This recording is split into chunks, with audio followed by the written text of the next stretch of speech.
We move to the next talk entitled, What Are We Going to Do? Healthy 100, a Blessing or a Curse. Ilya Stambler, the Chief Science Officer at VTEC Seniority, the Movement for Longevity and Quality of Life in Israel. He is the co-founder of the International Longevity Alliance. Dr. Stambler, my grandma was wishing for her death when she reached 75. Thank you. I don't think she meant it. She lived to be 100. If we were ever to reach that age, I would definitely be tired by then. Can I at least be healthy? Or this would be the worst curse rather than a wish? Thank you. Excellent questions, and today we shall address them. First of all, before deciding whether extending health longevity at least to 100 is a curse or a blessing, we have to decide whether it is possible. If it is possible, then you can think whether it is good or bad. If it is not possible, we should close the discussion and look for other jobs. Most evidence indicates that it is possible. It is possible to extend health longevity, and moreover, the most tangible way toward extending health longevity is by therapeutic intervention into the process that shortens our lives the most and brings most disease, that is the aging process itself. This is the main idea of geroscience or longevity medicine, that by intervention into aging, we will be able to prevent not just one, but multiple age-related chronic diseases and extend health longevity. Why? Simply because aging is the common risk factor or even the common underlying cause.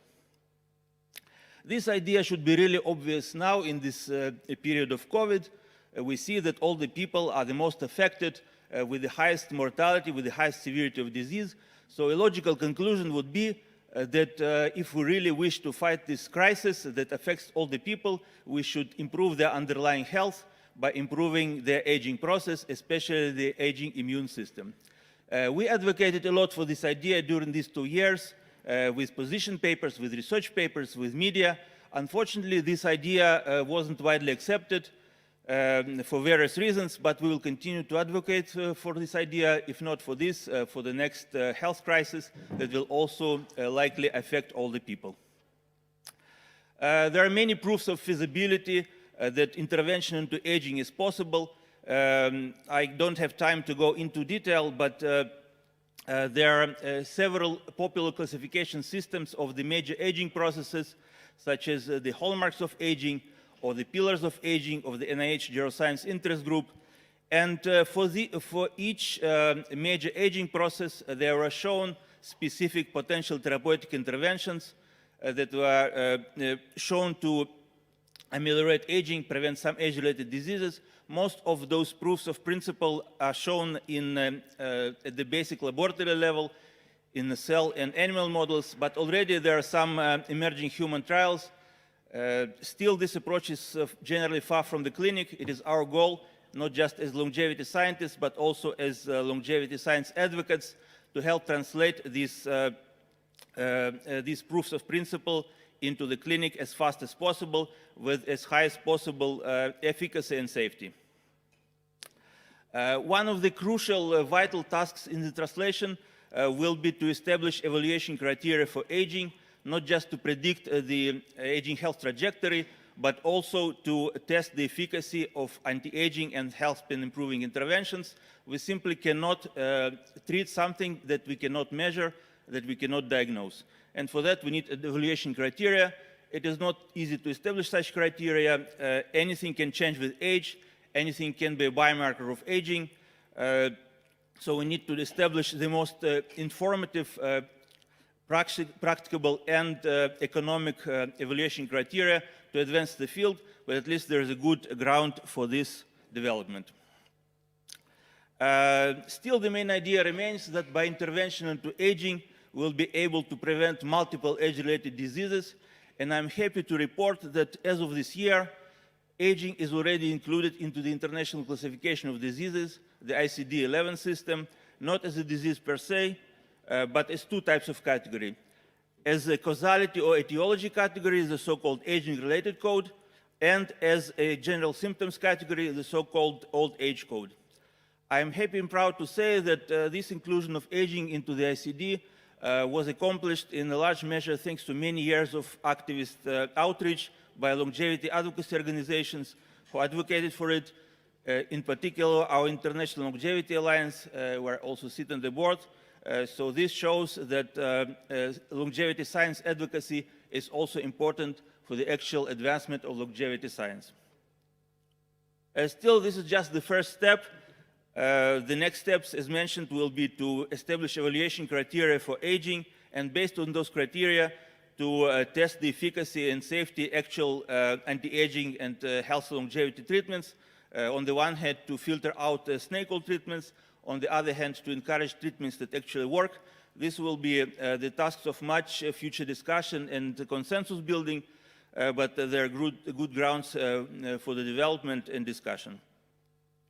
And of course, we should not forget the usual lifestyle factors like moderate and balanced nutrition, exercise, rest, sleep, life-affirming attitude, the will to live. All these things are known to extend health longevity. Of course, not always practiced, so they still need to be emphasized in education for health longevity, but they should not be seen as the only means to health longevity, as somehow canceling the need to develop new biomedical treatments, but as synergistic with biomedical treatments, as altogether promoting the common goal of health longevity. So now I hope we see that extending health longevity is possible, at least to some measure and by some means. Now we can decide whether it is a good or bad thing. And now we can enter the realm of ethics, biomedical ethics, bioethics, which includes principal ethical questions such as whether we should intervene into aging and longevity at all, even if we could, doesn't it violate some moral or divine or natural law? And if we agree that we should, then there arise practical ethical questions such as how should the society support this research, how this research should be ethically conducted, who will benefit from the results of this research, how the results can be equitably or universally distributed. This will be the subjects of much future discussion by academia, by society, but it is now we can stimulate this discussion. Generally, the main ethical rationale for extending longevity is simply based on the valuation of human life. If we value human life, then logically we also want to extend it. Of course, health longevity is an added value, but the main value is just human life, survival. And this idea is shared by many philosophers, from Maimonides through Herbert Spencer to the founder of gerontology, Elie Mechnikov. All agree that if we value life, we should strive to extend it also by medical means. And this idea is shared by both religious and non-religious philosophers, by representatives of Taoism, of Christianity, of Islam, of Judaism, as well as by atheistic thinkers. All agree that human life is a value, and correspondingly that we should make everything possible to fight death, to prolong life, hopefully in good health. And from a pragmatic point of view, we see that human longevity corresponds pretty much with every value that we have. For example, Human Development Index is composed of the values of longevity, education, income, and moreover, these values reinforce each other, synergize with each other. So if you have a greater longevity, you have better chances for education and for income. With the greater income, you have better chances for longevity and education. So you see that longevity is an indispensable, vital component of human development. And generally, longevity corresponds pretty much with every value that we have, with peacefulness, with education, with intellectual activity, with prosperity, with economic success, with equality, even with safety. So definitely a blessing. If anybody asks why do we focus on longevity and on some other human problems and values, this is the answer. Longevity is a good proxy, a good driver also for other values. Still, not everybody agrees. Many people argue that longevity is not a blessing but a curse, that it will bring diminishing change, spiritual and mental stagnation, or prolonged suffering. All these arguments can be countered in a standard way.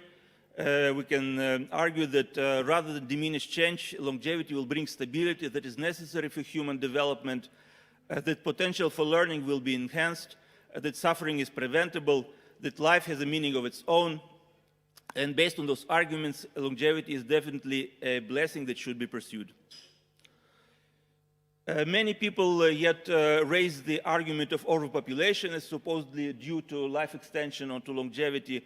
This has never been observed in practice. In all developed countries, extending longevity, increasing life expectancy has always been accompanied by improvement in the quality of life, enhanced resources, as well as diminishing birth rates. It is rather in poor communities and countries that overcompensate for high mortality with high fertility. So if we really want to combat overpopulation, we will have to improve longevity. And moreover, the very same technologies that are needed to extend longevity will also help address the needs of the population. What we should worry about, on the other hand, is the increasing aging-related ill health in case we are not able to intervene into aging, in case we are not able to extend health longevity. The results for the social, healthcare, and welfare system could be devastating. We see already with COVID a health crisis that mainly affected the older people, threatened our entire social fabric, our economic system, our society, our healthcare system. And this is just a small sign of what can happen if we don't act in time and are not able to devise the means to prevent age-related diseases.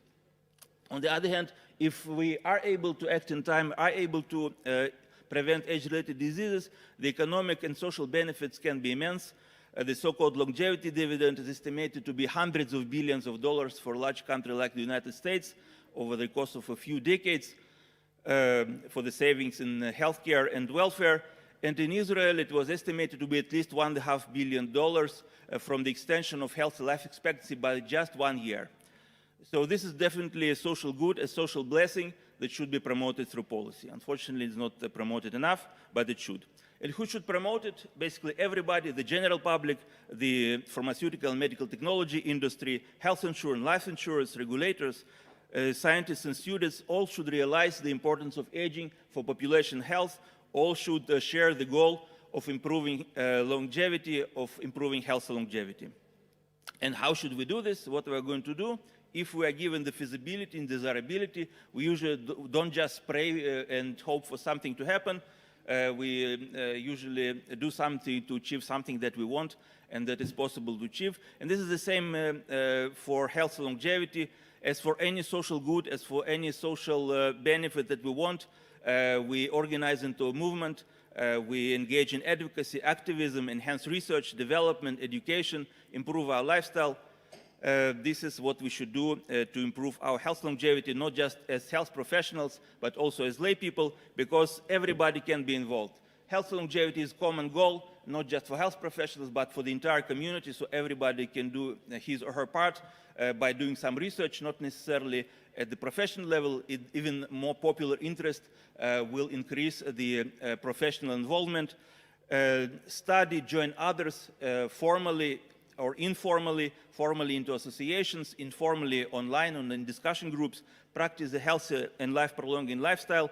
And last but not least, promote public advocacy initiatives, such as the initiative of our VETEC Association in support of health, longevity, research, development, and education. In 2019, our association was able to include health, longevity, research, development, and education into the Israel National Master Plan on Aging that was published by Knesset. And as a result, they were encouraged and issued some calls for research proposals on healthy aging. I hope we can intensify those efforts so the strategic plans will be turned into action plans and action plans into actions. So there'll be more calls for research proposals on aging and longevity. The entire longevity ecosystem in Israel will be enhanced, as well as Israel's cooperation with other countries, because obviously this is a common topic for all countries, and Israel can play an important role. And hopefully, thanks to all our joint efforts, we can accelerate the emergence of health and longevity therapies and technologies, so we all, ourselves and our grandmothers and fathers, and all our people we love, will benefit from health and longevity. Thank you.